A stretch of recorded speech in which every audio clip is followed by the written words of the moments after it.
विघ्न विनाशक मैया विघ्न विनाशक मैया आज सिद्धवाली हो रानी महाकाली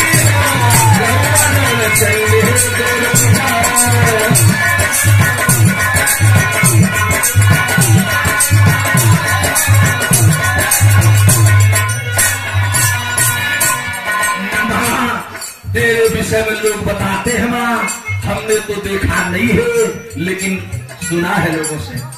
हिंदू धर्म के प्रवचन करता बताए एक बार किया अत्याचार असुर महिषासुर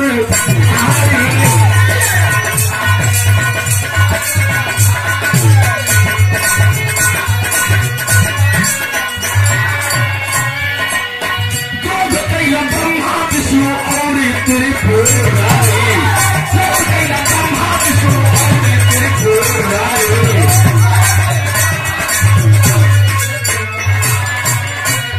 एक बार धरती पर एक पाप बढ़ गया। पाप तो बहुत बढ़े, कई बार पापी आए और आपने पापियों का नाश किया, पृथ्वी का उद्धार किया। लेकिन एक असुर का जब आतंक बढ़ा जिसका नाम लोग बताते हैं महिषासुर। महिषासुर का अत्याचार इतना बढ़ा कि देव दानव मानव सारे जीव जंतु परेशान हो गए। घबरा गए देवलोक के देवता। धरती के रचयिता जी के कहल गए ब्रह्मा विष्णु शंकर।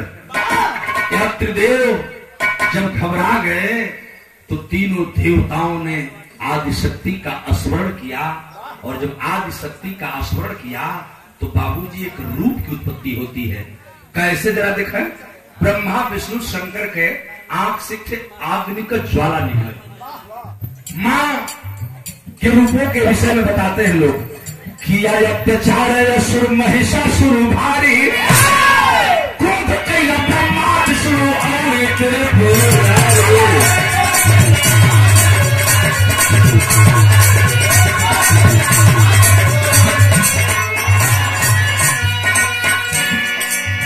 अखिया से ज्वाला एक निकल विकराली हो रानी महाकाली हो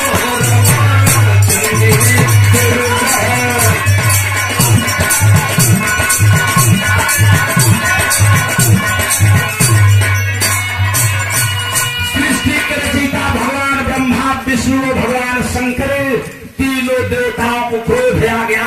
और जब आदिशक्ति का लोगों ने स्मरण किया तो तीनों जने के अखिया से वो आदि का लपट निकला। अगिया का जब लपटिया निकलल, आग अग्नि की ज्योति जब निकली तो ब्रह्मा विष्णु शंकर तीनों जने के आंख से निकले रहल। जब तीन तरह से चलल तो तीनों एक जगह आकर के टक्कर खा गई। तीनों देवताओं के नेत्रों की ज्योति एक जगह जब टक्कर खाई मेरे बाबूजी, तो जहां अग्नि का ज्योति टक्कर खाई और ज्योति जब आपस में लड़ी तो एक चमत्कार हो गया। कैसा?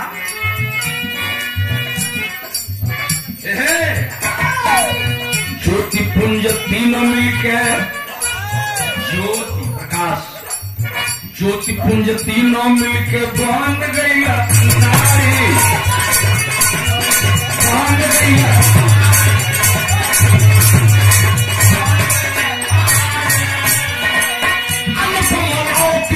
सिंह की सवारी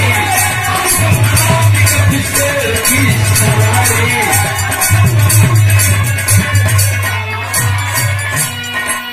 दादाजी का गले में मैया एक अष्टभुजी बाला प्रकट होती है बाबूजी। और अष्टभुजी बाला जब प्रकट हुई तो ऐसे नहीं, एक शेर के ऊपर सवारी करके प्रकट हुई, हनहनाती हुई धार करती हुई गर्जना करती हुई अष्टभुजी बाला बोल पड़ी, ऐ देवलोक के वासियों मुझे क्यों याद किया रहे? तो कवि जी ने भाव दिया है। दादाजी का गले में मैया बनी बिकराली हो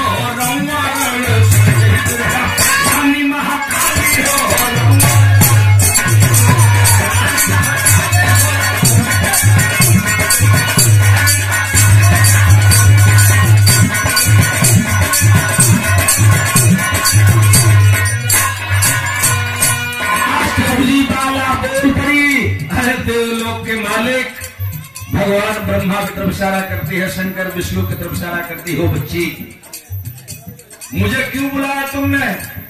भगवान शंकर आगे बढ़ गए, हाथ जोड़ लिए भगवान शंकर, स्मरण किए अपने त्रिशूल से और कहे, मां आपको ऐसे खाली हाथ नहीं निकलना है, आपकी जरूरत हमें है। माई कली हम समझ न बोली, आप कर का चाहते हो तुरंत काम के लो। भगवान शंकर त्रिशूल से, भगवान भोले का त्रिशूल लोग बताओ ना, जब विश्वकर्मा जी बनूंगा तो सोने कर बन, लेकिन अग्नि में जब टक्कर हुआ तो वहीं काला हुआ। अब गौर करेंगे, शंकर त्रिशूल से त्रिशूल पैदा,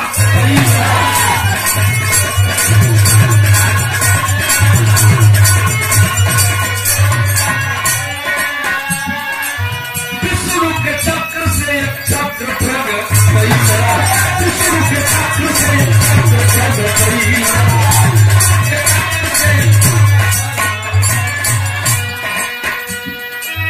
हर सिद्ध हो देवा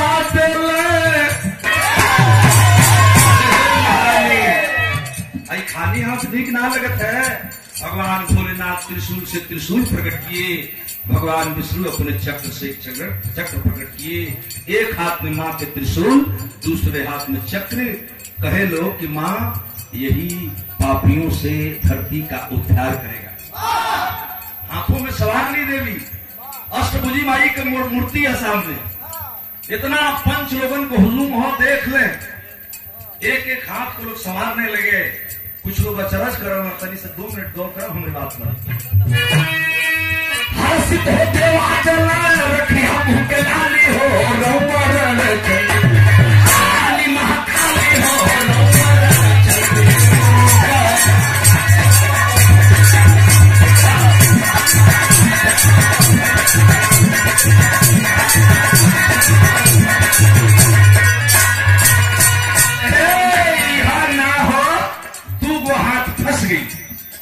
सरकार हाथ देखा पंडित जी, इंद्र देहला वज्र एक हाथ में दिखाई दे रहा है। इंद्र देहला वज्र काल दंड जमर,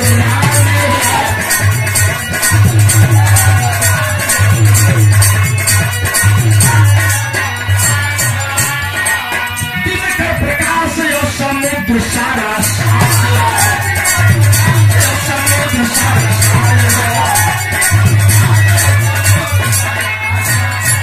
भगवान ब्रह्मा ने वज्र थमाया मां के तीसरे हाथों में। यमराज प्रकट हुए, कहे मां मेरे हाथों से काल दंड ले लीजिए, जिससे मैं लोगों को मौत देता हूं। आप भी पापियों का नाश करोगी, यह काम आएगा आपके। चौथा हाथ माई को फंस गया। प्रकट हुई समुद्र महाराज के लोग कहो कि मंथन में 14 रतन दे ले बोले, कल माई हम तो है हथियार करने देते, लेकिन जो तुहार शरीरिया ऐसे नीक न लगते, तब माई के पूरा अंग पर माई बहन बैठे नहीं। आप लोग देखे लोग सवाल कर ले, यूट्यूब के साथी बैठे, मैं सभी सम्मानित साथियों का अभिनंदन करता हूं। गौरी शंकराचार्य आप सभी भाइयों का अभिनंदन करता है। एक बात मेरी जरा नोट कर लेंगे, लोग सवाल करते हैं कि माई के दहिया पर गहना हो, कमिया में सिंदूर हो, तो अगर माँ दुर्गा माँ है तो इनके साथ भी कोई होगा। मेरी टिप्पणी उधर नहीं है, लेकिन समुद्र महाराज ने माई के कंगन, समुद्र महाराज माई के हाथ का कंगन, पांव का पायल, गले का हार, सर पर मुकुट, पूरा खजनवा खोल दे, जितना गहना दिखत थी इस समुद्र महाराज का देर हो पाई के लोग का। इतना ना तो चलल कितनी देखना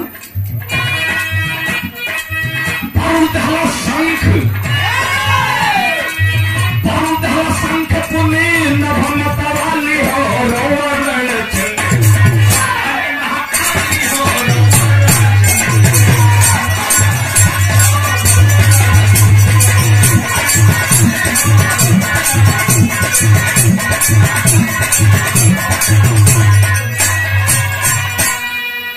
बाबूजी इंद्रदासन के देवता भगवान वरुण शंख दिए,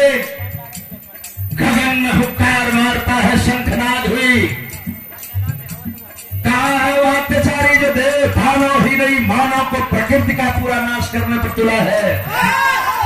मई बोले लगनी तौले और के चल धर तनी हाई देखा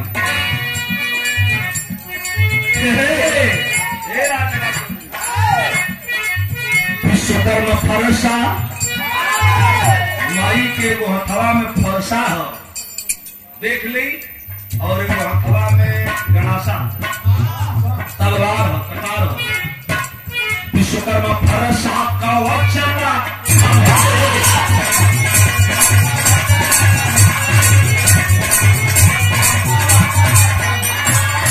सबसे बड़ी बात है मेरे बिरहा के प्रेमी श्रोता बंधुओं, लोग देखा ना कि माई के एगो हथवा में कीड़ा लगल है, नाग है। लोगन के ये शंका हो जाए कि आखिर फूल तो ठीक लगत है कि कीड़ा कैसन है।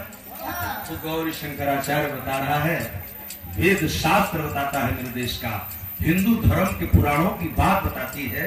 क्या बंद लिखा विश्वकर्मा फरसा का वक्षरा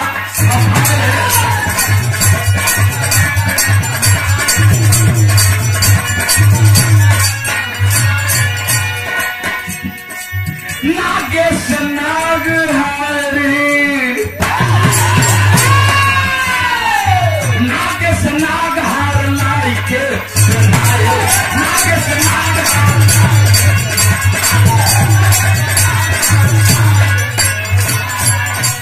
चल दिए भगवान नागेश। शेष नाग फुनकारते हैं मां मैं और कुछ तो नहीं देता हूं अपने शरीर के अंदर से। शेष नाग अपने शरीरिया का एक फिर रूप निकलना और दूसरा नाग तैयार करके और शेष नाग माई के कीड़ा दे रहे। जो आदमी नाग भट काट करके महिषासुर की मूर्ति पर, ये मैं नहीं कर रहा हूं, मूर्ति में आप देख रहे हैं महिषासुर जो दानव जिसे लोग कहे वह महिषासुर के सीने पर आज भी नाग फुटकार कर खड़ा है। माँ बदला लेवे खातिर चल देने सज गई हथियार से। अब इनाम पे टकराई तो शंकराचार्य का प्राण सुधार हो गीत हमारी सारा करते हथियार से हमारी सज गई। सजा हथियार चली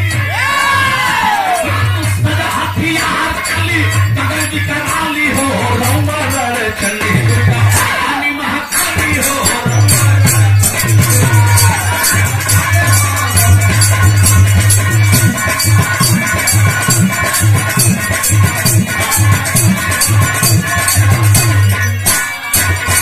जब सारे हथियार से मां सज गई, 16 श्रृंगार से जब मां सज कर तैयार होती है, खिलखिला करके हंस पड़ी, इशारा करते हैं भगवान शंकर की तरफ ब्रह्मा विष्णु प्रकृति के रचयिता हो, बताओ क्या चाहते हो धरती पर।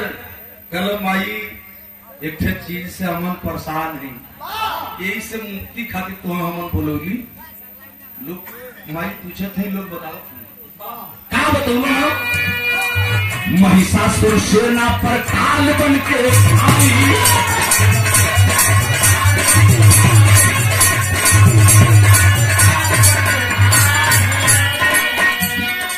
सबसे पहले आक्रमण करती है देवी महिषासुर पर, लेकिन महिषासुर लड़ने नहीं आया। महिषासुर अपनी सेना को भेजा मेरे बाबूजी, और महिषासुर के 2 सेनापति थे, एक का नाम था चिच्छुर और दूसरे का नाम था चामर। सैनिक लड़े तो सेनापति आगे लगा रहा, ये सेनापति वो हम आगे हम आगे खड़ा है, बोली हम कर रहे 2 सगरी लड़ा हमारे पर तोरे रखा जाता। महिषासुर सेना पर काल बन के धाई, चिच्छुर चामर से कई जम गए।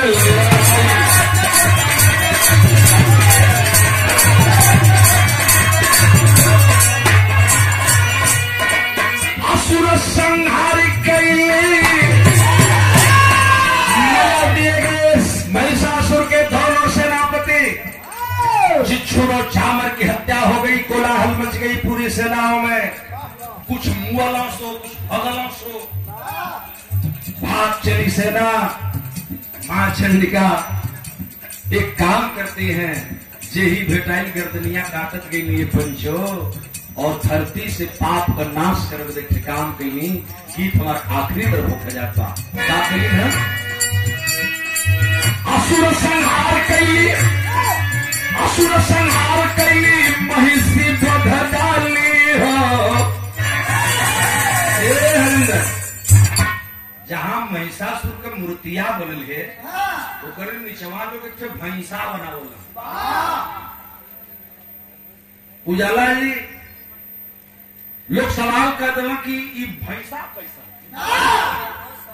महिषासुर अपने सवारी पर हो करके जिनका रूप भी एक महिषी का था आता है लड़ने वाली तो एक महिला है देख लिया औरत को घबरा गया महिषासुर साइलेंट करता है बट लड़की तू लड़की है रे हट जा मेरे सामने से तू क्या लड़ेगी क्यों लड़के डर के मारने भागना चाहता है तू मैं लड़की हूं तो मुझसे नहीं लड़ेगा कहला कि तू चल जो मेहरारू है भलाई लाख समझाता हंस रही है मां चंडी के और प्रमाण मिला के अंतोगत महिषासुर को लड़ना पड़ा और पाप का अंत करने के लिए देवताओं के आदेश पर मां ने काम किया जो मूर्ति के रूप में आप नवरात्र के आखिरी दिन और 10वीं की शुरुआत में पूजते हैं मैं यही गीत को अपने छोड़ रहा हूं आगे के बाद फिर बता दें जी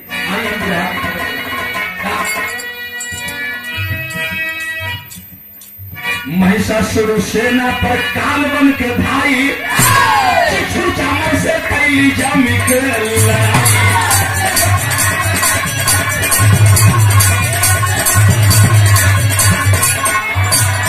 असुर संहार कैली महिषी बधाली हो चंडी दुर्गा रानी महाकाली हो चंडी दुर्गा